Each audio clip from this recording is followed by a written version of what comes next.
take your seats, please take your seats. Please take your seats.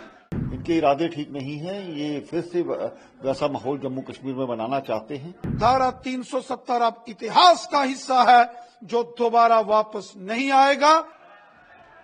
Jammu Kashmir विधानसभा सत्र में बुधवार यानी 6 नवंबर को उस समय हंगामे की स्थिति पैदा हो गई जब उप मुख्यमंत्री सुरेंद्र चौधरी ने आर्टिकल 370 को बहाल करने की मांग करते हुए एक प्रस्ताव पेश किया।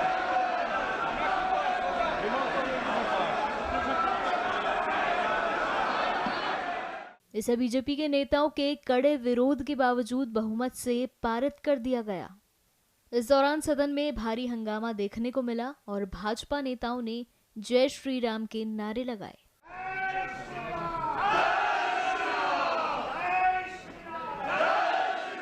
ये तो अफसोस की बात है कि यहाँ पार्लियामेंट्री प्रैक्टिसेस जो यहाँ पे इन प्लेस थी जम्मू कश्मीर में, जब से बीजेपी ये इस सदन में आई है तब से यहाँ पे उन मर्यादाओं का कोई ख्याल नहीं रखा जा रहा है। आज जिस तरीके से उन लोगों ने बिहेव किया, जिस तरीके से वो टेबल्स पे चढ़े, पाँव उसके ऊपर रखे, तो ये बराह रास्त असेंबली का एक ये कहें कि इंसल्ट है। तो ये अच्छी पार्लियामेंट्री प्रैक्टिसेस नहीं है। बाकी ठीक है, आपको अपनी बात रखनी है, आप एक दायरे के अंदर रह के, इखलाकी दायरे के अंदर रह के भी वो बात कर सकते हैं, लेकिन जिस तरीके से उन्होंने बिहेव किया, मुझे नहीं लगता कि ये कोई भी समाज जो है इसको एक्सेप्ट करेगा। 15 दिन से जो यहाँ हमारी सिचुएशन बनी after formation of the government, कल जो एलजी साहब का बयान भी आया, काफी तलख लफ्ज थे उसमें कि जहां पर भी किसी शय दी गई है किसी भी मिलिटेंट एक्टिविटीज को, वो जमीन ही साफ कर दी नीचे। अब मैं काफी दिनों से इस बात पे बात कर रहा हूं कि जब तक यहाँ पे हॉलिस्टिक अप्रोच नहीं लिया जाएगा, जब तक यहाँ पे एक इंक्लूसिव अप्रोच नहीं लिया जाएगा, ये 2 पावर सेंटर्स का जो तरीक़ेकार यहाँ पे चल रहा है, मुझे नहीं लगता कि ये मुल्क के हक में है या जम्मू कश्मीर के हक में है।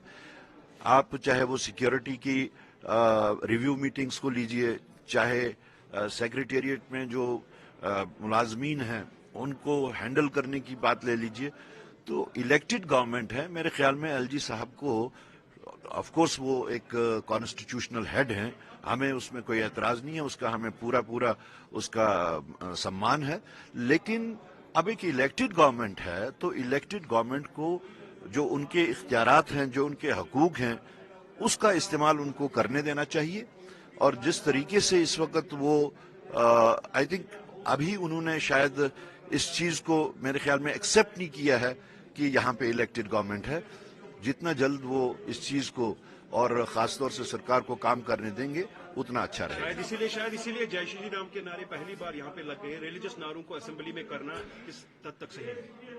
ये देखिए, जो हमारा प्रीएम्बल है, अगर उस प्रीएम्बल को ये लोग पढ़ें तो उसके हिसाब से किसी भी मजहबी नारे या किसी भी मजहबी जज्बात को उभारने की इजाजत नहीं है। तो ये तो सबसे पहले कॉन्स्टिट्यूशन की ही एक वायलेशन है। सबसे बड़ा नुकसान इसमें जम्मू को हुआ है। जम्मू के लोगों को जितना नुकसान हुआ है इतना कश्मीर में नहीं हुआ, क्योंकि वहाँ जमीनें भी बाहर के लोग ले रहे हैं, वहाँ आपका रोजगार भी बाहर के लोग ले रहे हैं, वहाँ जो आपकी माइनिंग है, दरिया खाली हो गए, बाहर के लोग लेके जा रहे हैं, आपकी इंडस्ट्री की जमीनें बाहर के लोग लेके चले गए, आपकी जो यहाँ वाइन शॉप जो पॉलिसी चली है, हमारे लोगों की, अपने जम्मू कश्मीर के लोगों के पास दुकानें होती थी, आज उनको दुकानें कैंसिल करके आज उन्होंने बाहर के लोगों को दे दिया। तो जम्मू कश्मीर के पास बचा क्या? तो इसलिए जम्मू कश्मीर हम आज अगर देखें, बीजेपी अगर दिल्ली में सरकार चला रही है, नीतीश कुमार जी को साथ क्यों लेके चल रहे हैं? उनको भी तो ये वादा किया है कि हम आपको स्पेशल स्टेटस देंगे। चंद्रबाबू नायडू को भी यही वादा है कि हम आपको स्पेशल स्टेटस देंगे। हिमाचल हमारा पड़ोसी राज्य है, उसको स्पेशल स्टेटस। तो इसलिए यहाँ भगवान राम जी का मतलब नहीं है। भगवान राम जी मेरे भी राम, उनके भी राम, आपके भी राम, सबके राम, भगवान एक है। तो अगर भगवान राम जी हैं, तो अगर ये भगवान राम जी का नाम लेके नारे लगा रहे हैं, तो मैं इनको कहूंगा कि भगवान राम जी क्या कहते थे, सबको भगवान राम जी का जो राज्य था उसमें हर आदमी को हर सुख था, कोई जात बरादरी मजहब फिरका प्रस्ती नहीं थी। तो इसलिए कहूंगा हम भी आज क्या कह रहे हैं, हम भी भगवान राम जी के रास्ते पे चलकर उनको बता रहे हैं कि जम्मू कश्मीर का जो हक है, वो स्टेट है, हमारा स्पेशल स्टेटस है, वो हमें मिलना चाहिए। ये रेजोल्यूशन कहीं जम्मू कश्मीर को कोई अलग रास्ते बता, हम तो हिंदुस्तान के उस रेजोल्यूशन में लिखा है हिंदुस्तान को हम मजबूत करना चाहते हैं, हिंदुस्तान का आइन बहुत बड़ा आइन है, उसी के साथ सब चलते हैं। उस आइन के अंदर अपना हक मांगा है, डेमोक्रेटिक राइट मांगा है, इसलिए आप इसको इस नजरिए से देखें। बाकी अगर आप बीजेपी के लोगों का नार्को टेस्ट कराइए, देखिए इनके दिल में भी यही है कि सुरेंद्र चौधरी ने और नेशनल कॉन्फ्रेंस ने जो किया है ठीक किया, और मैं अपने लीडर डॉक्टर फारूक अब्दुल्ला साहब, उमर अब्दुल्ला साहब का शुक्रिया अदा करता हूं कि जिनका इतना बड़ा विजन, और जो मैनिफेस्टो में हमारा था कि जो उमर साहब ने कहा था कि जब हम असेंबली में जाएंगे, क्योंकि ये लोगों की चुनी हुई सरकार है, हम नॉमिनेटेड नहीं है, हम अपॉइंटेड नहीं है जैसे यहाँ 6 सालों में आते रहे, हम इलेक्टेड लोग हैं, हमें लोगों ने चुना हुआ है। और आज हमने जो किया है, चाहे वो जम्मू के लोग हैं चाहे वो कश्मीर के लोग हैं, उनके दिल की बात की है। लोगों को गुमराह किया जा रहा है, ना तो इनका प्रेरोगेटिव है ना इनको कर सकते हैं। दूसरा, नेशनल कॉन्फ्रेंस 370 का वो पुराना स्टेटस बहाल करके ये बताना चाहती है कि हम वाल्मीकियों के खिलाफ हैं, हम गोरखा समाज के खिलाफ हैं, वेस्ट पाकिस्तान रिफ्यूजीज के खिलाफ हैं, और पहाड़ी और जो गुजर बकरवाल हैं उनके भी खिलाफ हैं। आखिर चाहती क्या है, ये लोगों के सामने देना होगा, और कांग्रेस भी उसके समर्थन में बैठी है, उनको भी जवाब देना होगा। इनके इरादे ठीक नहीं हैं, ये फिर से वैसा माहौल जम्मू कश्मीर में बनाना चाहते हैं जिसको कि कभी इनके इरादे कभी पूरे नहीं होंगे। अभी तो इन्होंने जो आज किया है वो अच्छा नहीं किया है, और ना लोगों को ये पचने वाला है, ना लोग इसको सहन करेंगे। जम्मू कश्मीर की नई सरकार कांग्रेस के सहयोग से यहां आतंकवाद और अलगाववाद की मानसिकता को दोबारा जन्म देने की कोशिश कर रही है। नेशनल कॉन्फ्रेंस कांग्रेस के सहायता से जम्मू कश्मीर के अंदर पाकिस्तान के एजेंडे को, आतंकवादियों के एजेंडे को, अलगाववादियों के एजेंडे को वापस लाने की एक कोशिश नेशनल कॉन्फ्रेंस और कांग्रेस पार्टी कर रही है।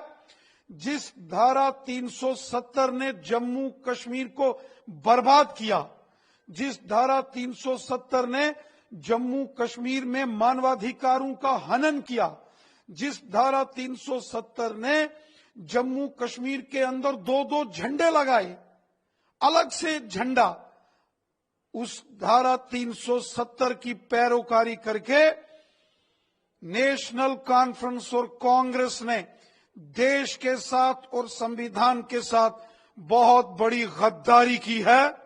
एक बात साफ है कि धारा 370 अब इतिहास का हिस्सा बन चुका है, जो कभी वापस लौट के नहीं आ सकता। धारा 370 ने जम्मू कश्मीर में महिलाओं के अधिकारों का हनन किया। गुजर, बकरवाल, पहाड़ी, ओबीसी, दलित समाज, गोरखा समाज, वाल्मीकि समाज, रेफ्यूजीज, विस्थापितों के मानवाधिकारों का हनन किया। जिस धारा 370 ने जम्मू कश्मीर को संविधान के मूलभूत अधिकारों से वंचित रखा, उस धारा 370 को सदा सदा के लिए समाप्त कर दिया गया है।